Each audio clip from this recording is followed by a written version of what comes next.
We have been here spring, summer, and now fall. Come with me as we take a little garden tour update of the front yard here at our house. Stay tuned.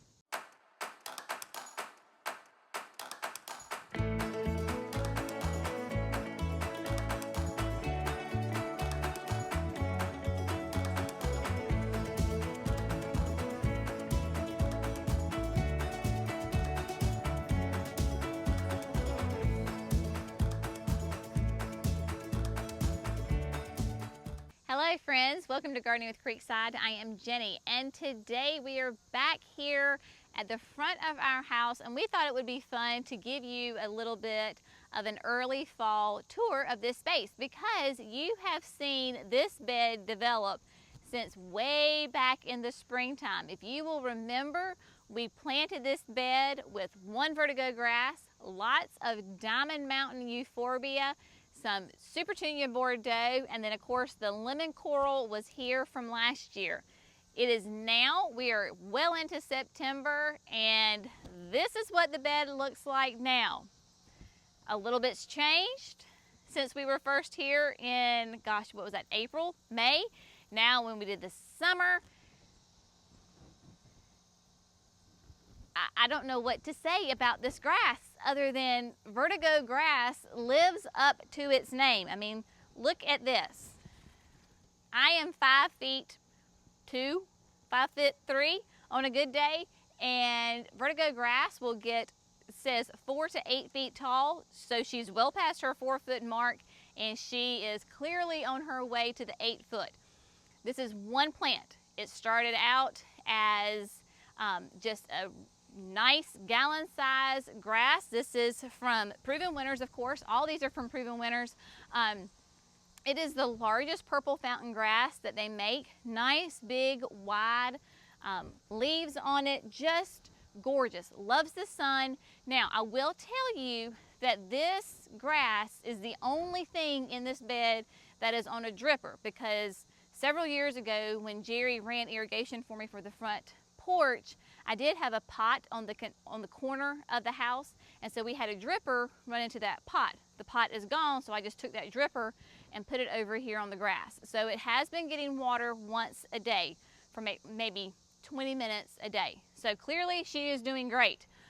The Diamond Mountain behind us is just gorgeous. I mean, Diamond Mountain euphorbia, remember, it is meant for the landscape or very large containers.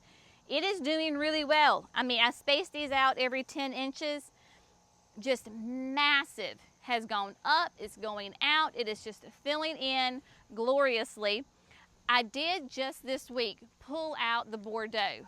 It was looking sad, and honestly, I think it was because the grass was taking over, the euphorbia was taking over, so I only had this little swatch right here, and that's fine. This does not bother me that the Bordeaux is gone, because it still has tons of interest right here. And then of course, remember the lemon coral. Lemon coral is just a great, we are North Carolina Zone 7B, so technically for us it is a perennial. I planted this a year ago in the spring, so this is its second summer here and is doing great. Now I will tell you, this was yesterday when I was pulling out the Bordeaux. And I don't know about you when you garden, but you kind of get in your zone, right? And you know what you're doing and you're in there. So I was on my hands and knees, digging in here, trying to find where the Bordeaux is so I can rip it out. If you remember, when Jackson and I were pruning the boxwoods, remember we found our little friend, Mr. Blackie. Actually, he was a big Mr. Blackie snake. And so he slithered under here. So my whole brain is like focused on, oh, well, where's the snake? You know, just making sure that Blackie is not in there. So I was so focused on that I didn't notice that Miss Charlotte right here, so I'm down right here. Well, here is Charlotte, the writing spider, and my head was all up in her web. And I'm coming out, and then she had, bless her, she had run up her web and gone back into vertigo. So I was like, oh, thank you, Charlotte, for going up into vertigo and not down to the top of my head, because we love writing spiders. They are fantastic. They are our friend. They're not venomous. They're massive. They're huge. But if they bite you, then it'll leave a mark. So praise the Lord, Charlotte went that way. She went the opposite direction. I stand up and I see it, and lo and behold, we have another one. So not do we have one, we have two Charlottes here in this bed. So that was quite fun. Let me remind you what is in the back of this bed. We have several of the sweet olive trees. Sweet olive trees? Tea olive trees. I always think we're in the South, so I want to say like sweet tea olive trees, but it's not a sweet tea olive tree, it's just a tea olive tree. Yeah, so there we go. I always have to think for a minute because, you know, I have to put my southern spin on it. So tea olive trees are a tea olive tree slash shrub. They're called that because they can be a very large shrub. So we love the tea olives because they are evergreens. Yay! And they have just a great structure to them. For us, this will bring some height to the bed even when, you know, the voracious vertigo is not here. What I really, really love about the tea olives is their small little delicate bloom that starts in the fall and goes all through the winter into early spring. It smells heavenly. It is like this orange honeysuckle jasmine smell to it. The flowers may be small, but the smell is huge, and you can smell them from a long distance away. That is why we have them right here at our porch, because we are front porch people and we love to sit on the porch, and so this is a great fragrance for us. Now, speaking of front porch, let's go to the front porch because I don't think I've ever invited you to come sit on my front porch with me. So that's what we're going to do, because I have shown you some pictures of this before, but never have you really seen it. So we are up here on the porch, and this is one of the AquaPots. So remember, those AquaPots, great self-watering containers. This one has done really well. This is the baby brother, shall we say, of the pot that's by the pergola. So it is that same beautiful, majestic falling blue. This is a shade arrangement because on our front porch, as you can see, we have nice deep porch. This stays in the shade all day long except for maybe an hour or two in the late afternoon because the sun sets in front of us. It does get some direct sun in those late afternoon hours. So what do I have in here? I have an upright yew. So this upright yew was one of the first plants that you could clearly tell love being in this AquaPot because it immediately put on new growth. Just tons of new growth. Probably needs to be a little trimmed right now, but she is just growing like crazy. Of course, the caladiums. These great caladiums from Proven Winners. This is the Tickle Me Pink. That's a great one. The jet black sweet potato vine is my trailer, along with the Torrenia. Torrenia is a wonderful annual that will bring a lot of great color to shade areas. You can put it in a pot and it will trail, or you can put it in the ground. I have it just on the other side. We've talked about this several times in that shade garden that I have it underneath a hydrangea. So it'll be great in the landscape, and it'll be a spreader, or you can put it in a container or a hanging basket to trail. So just lots of good color and texture here. I'm loving this one. It has been fantastic. Another plant that I am really excited about, have been really just blown away with, is this White Wonder Caladium. So this is just in a traditional pot. It's not an AquaPot. And you'll notice that I went ahead and put a saucer underneath it to hold the water. So that way I don't have to water it every single day. Water it well. That saucer will hold some water. It helps kind of prolong my watering in between it.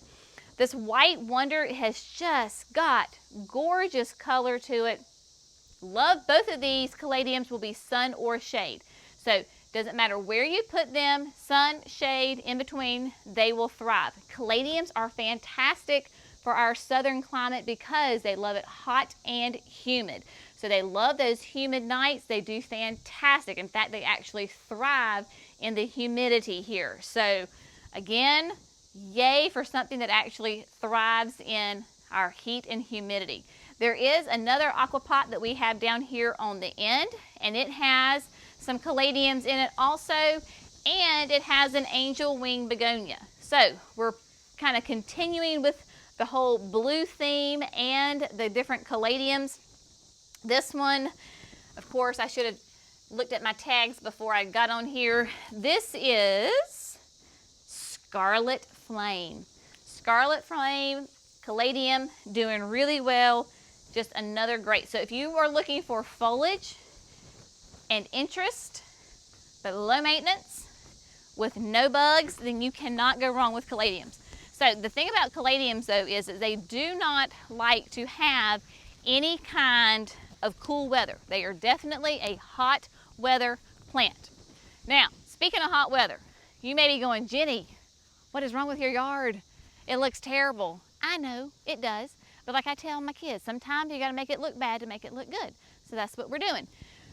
We have got some invasive Bermuda grass, wiregrass, I don't know what it is. It's just junk grass.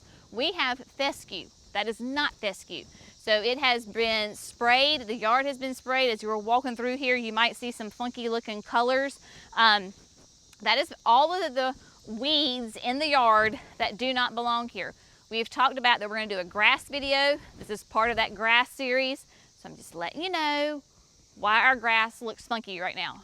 Also, speaking of looking a little funky, just the other week, last week I think we planted the hibiscus, the French vanillas. Of course, wouldn't you know, as soon as I said, oh, we're getting tons of rain and it's nice and whatever, well, it was hot and it stopped raining. They're fine. They've been getting water. We've been watering them. So this is just to show you that if you have a perennial or a shrub, as long as you're keeping it well watered, remember, your main concern is the roots. Are my roots nice and healthy and happy? Yes, they are, but that's just some stress on the plant. They're fine.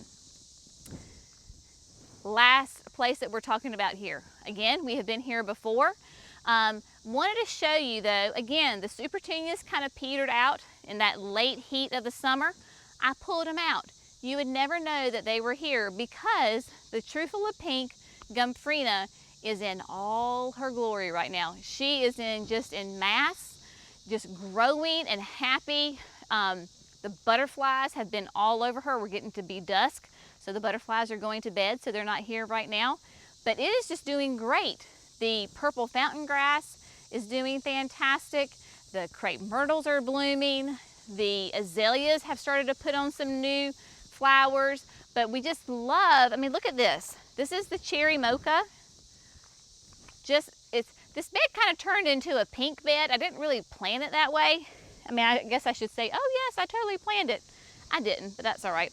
So the cherry mocha, this remember is a crepe myrtle shrub, not a tree. It's doing great. The azaleas are doing wonderful, putting on their pink blooms. And then of course, the Gomphrena is doing amazing too. And interestingly enough, look at this. I'll show you this. So when I came in here, remember those were hanging baskets and I just cut them back. Look at sweet thing. She's trying. She says, Jenny, I'm still here. So we'll just let her be and see how she does. Maybe she'll come back and be glorious. It'd be fantastic. You never give up on a plant, you know? That's what I say. Just let them be.